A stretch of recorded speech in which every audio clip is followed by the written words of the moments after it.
नमस्कार, स्वागत आहे तुमचे आमच्या चॅनेलमध्ये।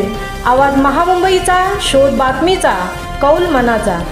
चला तर मग आमचे चॅनेल शेअर करा, लाईक करा आणि सबस्क्राइब करा।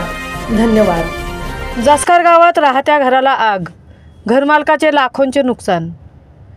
जसकर गावात मनोज चंद्रकांत भोईर यांच्या राहत्या घराला आग लागण्याची घटना मंगळवार दिनांक 21 दुपारच्या सत्रात ठीक 12:30 वाजता घडली आहे।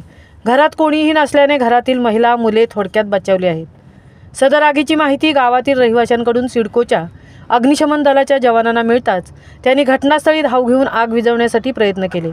आग ही शॉर्ट सर्किटमुळे लागली असावी असे तपासात पुढे येत असले तरी घरातील पैसे, मौल्यवान वस्तू, दागिने, फ्रीज, टीव्ही यासह इतर जीवनावश्यक वस्तू जळून नष्ट झाल्या आहेत।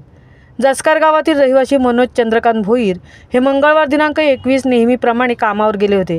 त्यांची पत्नी ही बाजूला सुरू असलेल्या त्यांच्या नव्या घराच्या बांधकामाच्या ठिकाणी आपल्या राहत्या घराचा दरवाजा बंद करून गेली होती। त्यावेळी दुपारच्या सत्रात त्या राहत असलेल्या घराला आग लागण्याची बातमी तसेच रहिवाशांचा आरडाओरडा सुरू असल्याची माहिती त्यांना मिळाली। रहिवाशांनी प्रसंगावधान राखून सदर घटनेची माहिती सिडकोच्या अग्निशमन दलाच्या जवानांना दिली। अग्निशमन दलाच्या जवानांनी घटनास्थळी धाव घेऊन आग विझवण्यासाठी प्रयत्न केले, मात्र घरात कोणीही नसल्याने घरातील माणसे थोडक्यात बचावली आहेत। सदर आग ही शॉर्ट सर्किटमुळे लागली असल्याची माहिती मिळत आहे। या घटनेची माहिती उरण पंचायत समितीचे सहाय्यक गटविकास अधिकारी संतोष सिंग डाबेराव, सरपंच काशीबाई ठाकूर, ग्रामविकास अधिकारी रूपम गावंड, तलाठी ज्योती भालचीन यांना मिळताच त्यांनी घटनास्थळी येऊन पंचनामे सुरू केले आहेत।